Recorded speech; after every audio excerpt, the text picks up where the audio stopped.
Hello, welcome to the channel. Subscribe, leave a like, and don't forget to write a comment. Enjoy watching.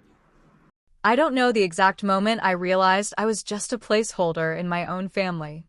Maybe it was the Christmas I got socks while my brother unwrapped a brand new laptop, or maybe it was every dinner where I washed dishes while Ryan got to pick the movie and pass out on the couch. Maybe it wasn't a moment at all, but a slow burn stretched across decades, like a bruise that never quite healed. I used to tell myself I was the lucky one, the independent child, the one who didn't need help, the one who figured things out. But being the strong one feels like shit when it just means no one shows up for you.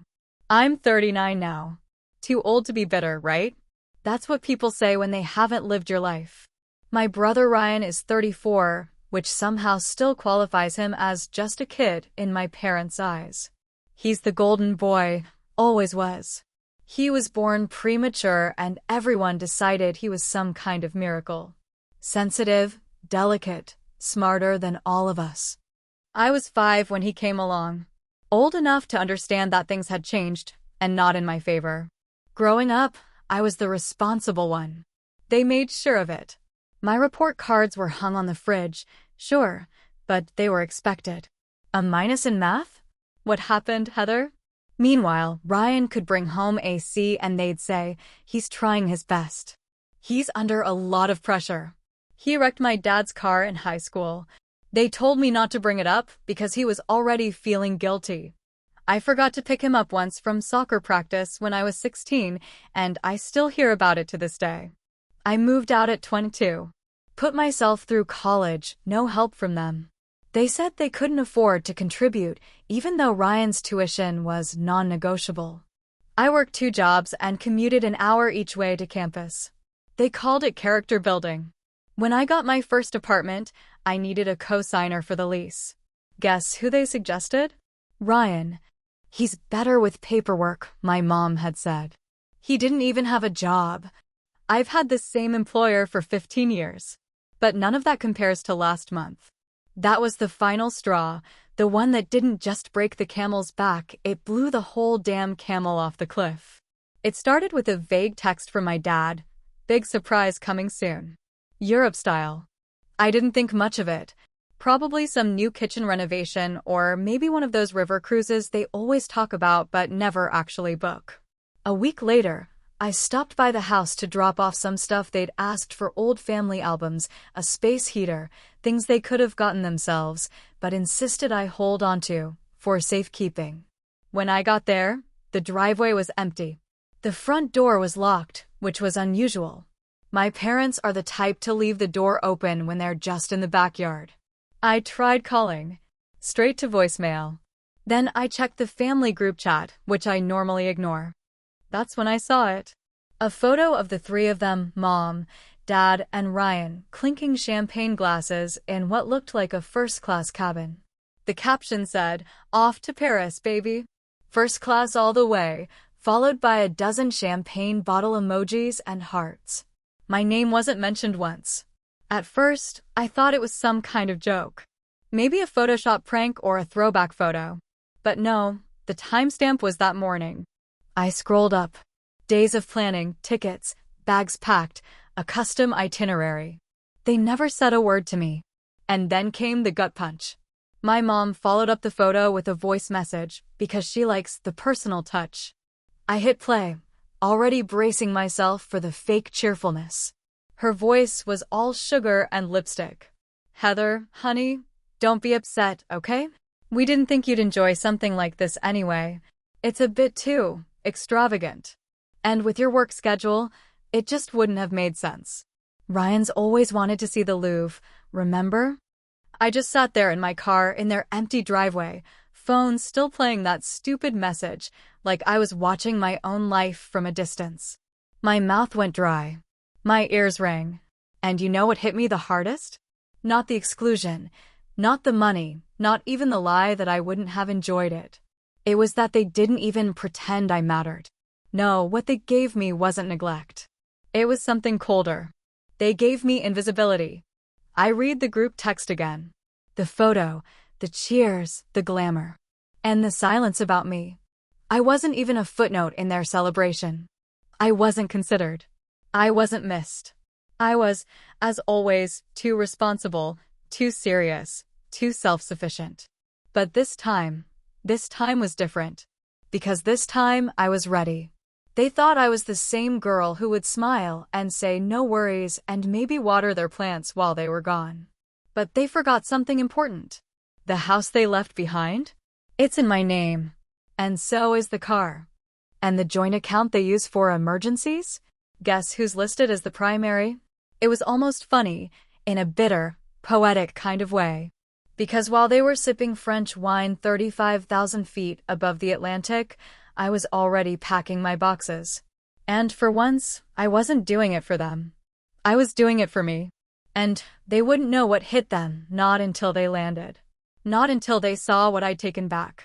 It's wild how you can live somewhere your entire life and still never really notice all the ways you've been used until you're alone with the silence.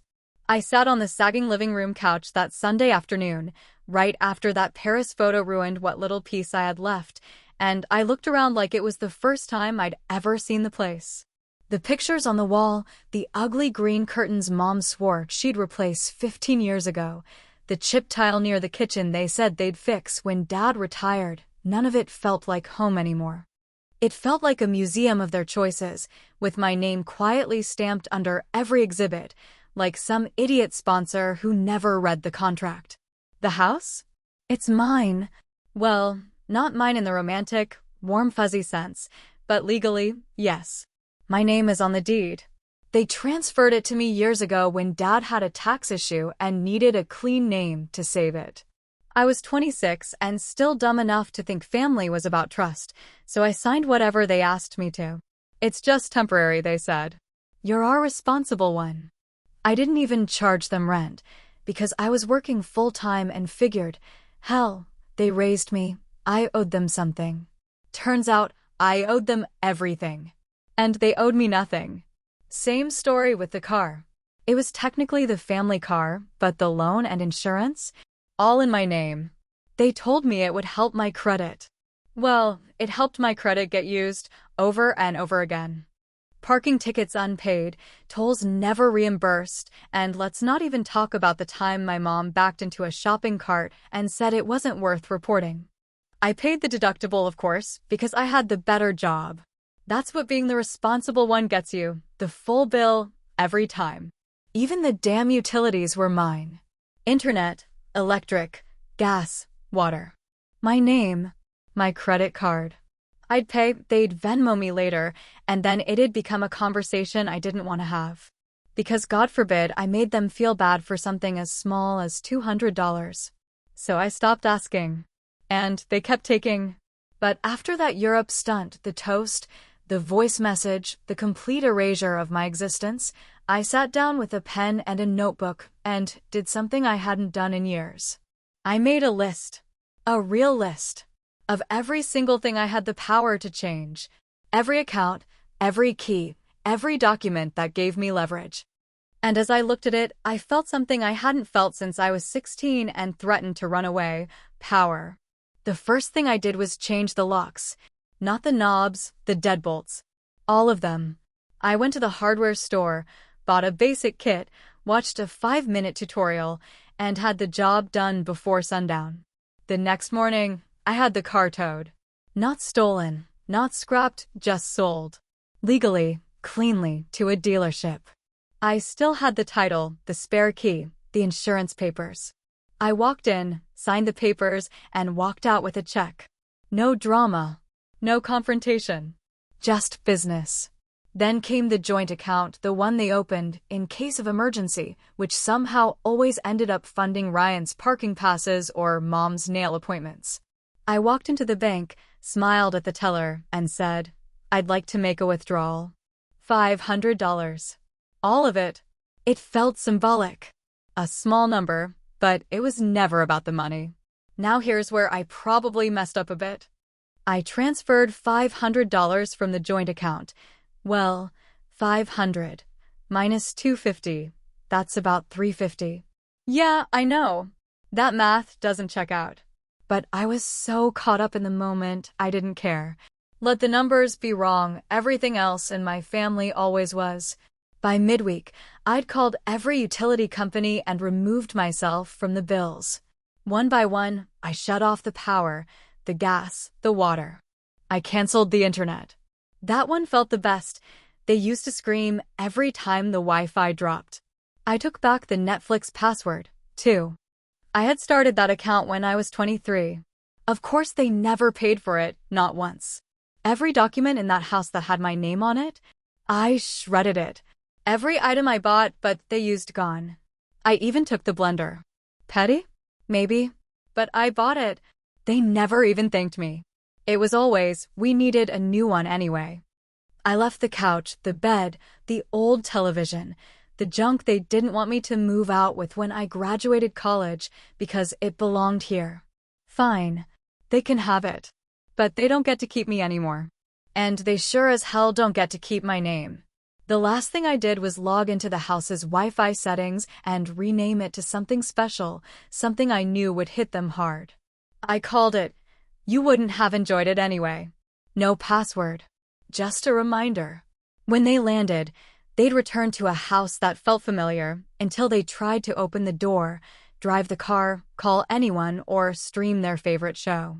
It wouldn't take long for them to realize something had changed. Everything still looked the same. But the control? The access? The convenience? Gone. I didn't leave a note. They'd figure it out soon enough. It happened on a Thursday, just after 1 in the afternoon, when the airport shuttle pulled into the driveway and my old life stepped out onto the cracked concrete like it still belonged there. I was watching from across the street, sitting on the tiny balcony of my new apartment, barely 500 square feet, but all mine, with a cold beer in one hand and a second one already sweating in the sun. It was the same brand my dad used to drink, which felt appropriate now, like I was reclaiming even the stupid little things. I took a sip and waited. It didn't take long. The first sign that the balance of power had shifted was the front door. My dad walked up with his usual air of self-importance, rolling 2 oversized suitcases behind him like he was still on vacation and not about to walk into the wreckage of his own making. He pulled his key out of his jacket pocket. I recognized the red plastic keychain I got him one Christmas back when I still cared, and jammed it into the lock. Nothing. He tried again. And again. And then I heard the first, "What the hell?" carried across the quiet cul-de-sac like thunder. My mom came next, holding onto her wide-brimmed hat with one hand, dragging a roller bag with the other, her travel pillow still looped around her neck like a noose made of memory foam.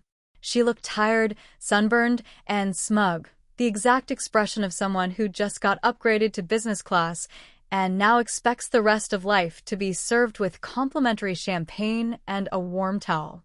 She didn't realize yet. That was the best part.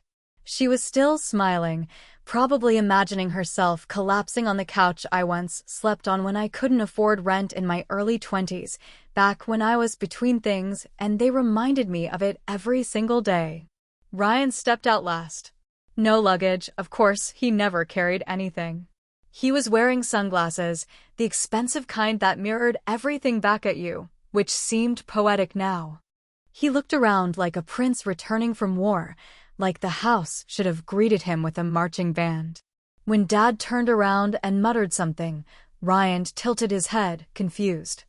I couldn't hear them from where I was sitting, but I didn't need to. I'd seen that scene play out 100 times before, Dad growling, Mom wringing her hands, Ryan asking what everyone else was doing wrong. But this time, there was no one else. Just them. On the porch. Locked out. It took exactly 5 minutes for the panic to set in. My dad stormed around the side of the house, checking windows like a burglar, banging on the back door like he forgot who actually owned the place. Ryan tried the garage next, the same garage I paid to have rewired when the opener stopped working 2 years ago. He tugged at the handle, then grabbed the wrench from the emergency toolkit still hanging on the sidewall, started hitting the metal like force would solve a legal document. I watched my mom sit on the porch step, still in her sandals, still clutching her purse like a baby bird. Then came the crying. Loud, dramatic, theatrical sobbing that echoed down the street. The kind that said, "Look what's been done to me," rather than, "What did I do?" The kind of crying meant to pull sympathy from an audience that wasn't there anymore. She buried her face in her hands. And I sat across the street, beer in hand, legs crossed, watching it unfold like a pay-per-view I'd been waiting a decade to see. I should have felt something more. Guilt, maybe? Triumph. But mostly I felt empty, not numb, but cleared out, like someone had finally swept the dust out of my ribcage. I'd imagined this moment so many times, in so many different ways. Sometimes in dreams, sometimes in traffic, always in silence. But in the end, it didn't look like revenge. It looked like consequence. Eventually, Ryan tried calling me. 3 times in a row. I let it ring. Then came the texts, "WF Heather," followed by, "Where's the CR?" And then, of course, the classic, "You're insane." No punctuation, all caps, the same way he used to text when he'd overdraft his account and wanted me to cover it before Mom and Dad found out. I didn't respond. Instead, I watched my father throw the wrench across the yard and shout something I couldn't quite make out. He was red-faced and sweating through his vacation shirt, the one with tiny Eiffel Towers all over it. I almost laughed. The sun started to dip behind the trees. The neighborhood stayed quiet, like it was watching with me, like the street had been waiting just as long as I had for this day to come. I waited until they gave up, until they started to make calls, locksmiths, maybe. Or their friend Linda, who lived 2 streets over and always talked too loud at barbecues. I didn't care. I stood up, finished my drink, and stepped back inside my apartment, letting the door close behind me. That night, as I was brushing my teeth, I saw the notification pop up on my phone. One new voicemail from my mother. No text, just the voicemail. I pressed play, knowing exactly what I was about to hear. Her voice was low and trembling, but not weak. Manipulative, sure, but never weak. "Heather," she said, her tone soaked in disappointment, "I hope you're happy. You've ruined this family." And then click. Silence. No apology. No explanation.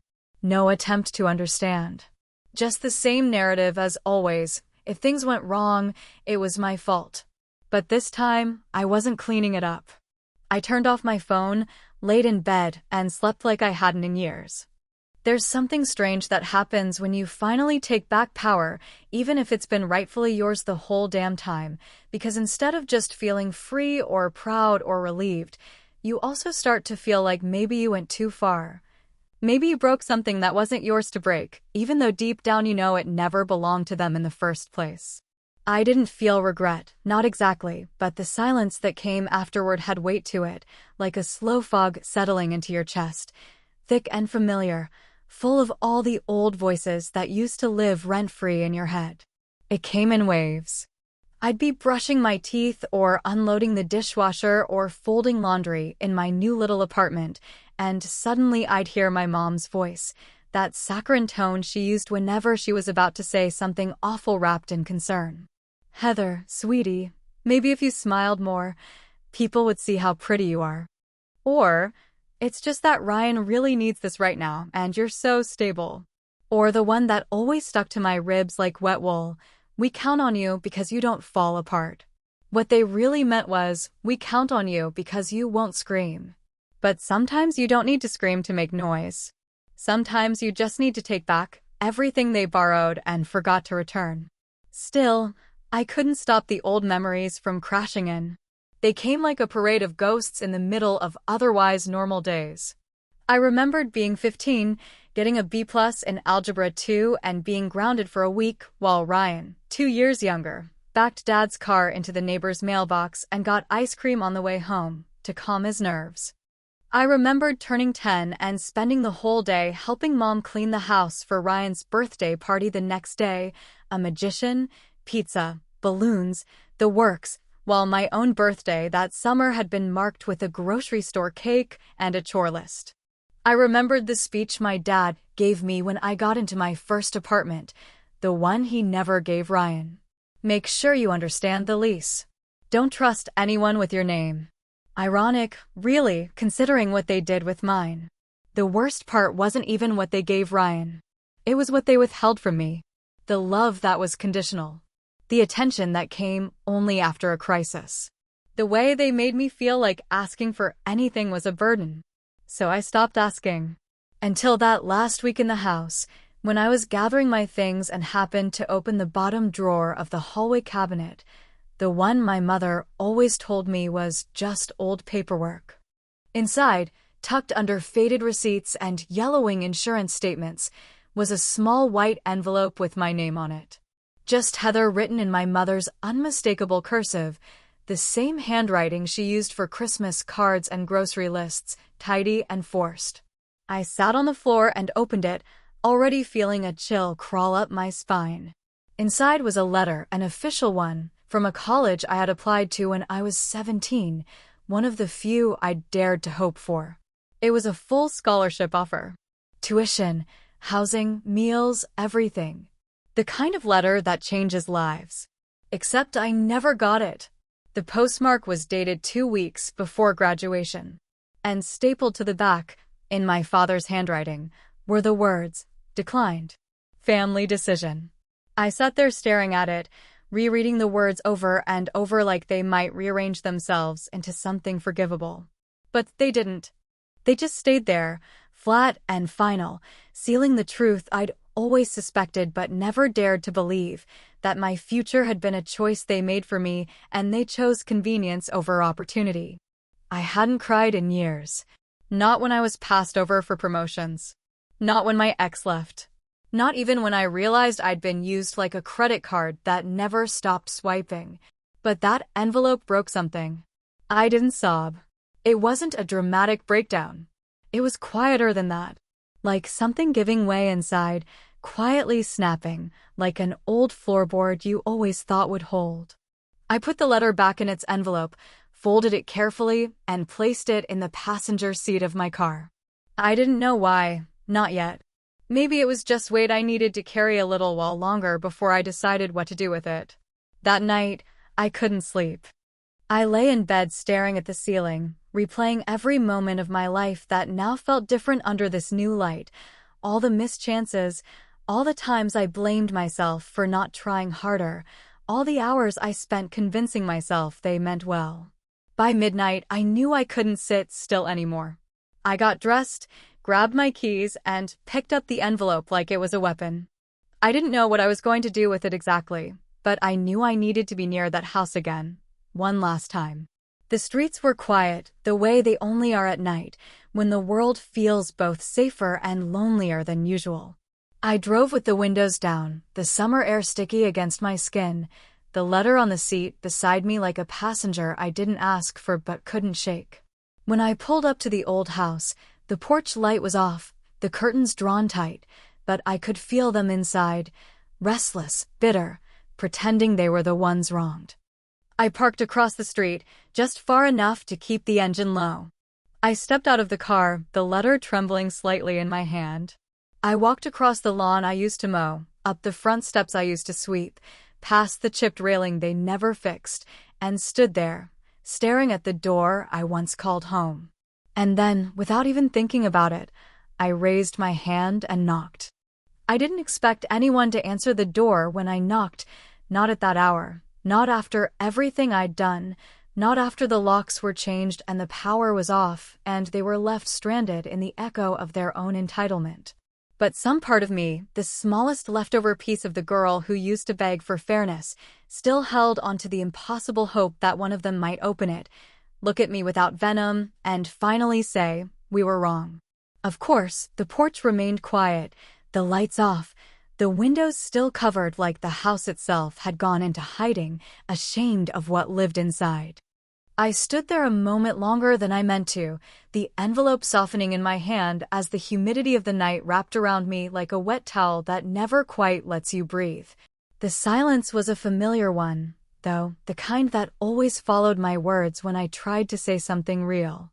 I had spent years in rooms full of family where I felt completely alone, where my thoughts ricocheted off deaf ears and my needs got buried under Ryan's meltdowns or Mom's dramatics or Dad's quiet, simmering disdain. So this kind of silence, this absence was nothing new. Still, I had something left to say even if they wouldn't hear it with their ears. Maybe they never had. Maybe they never wanted to. But sometimes the point of speaking isn't to be heard. It's just to say the thing out loud, for yourself, so the words stop rotting inside your chest.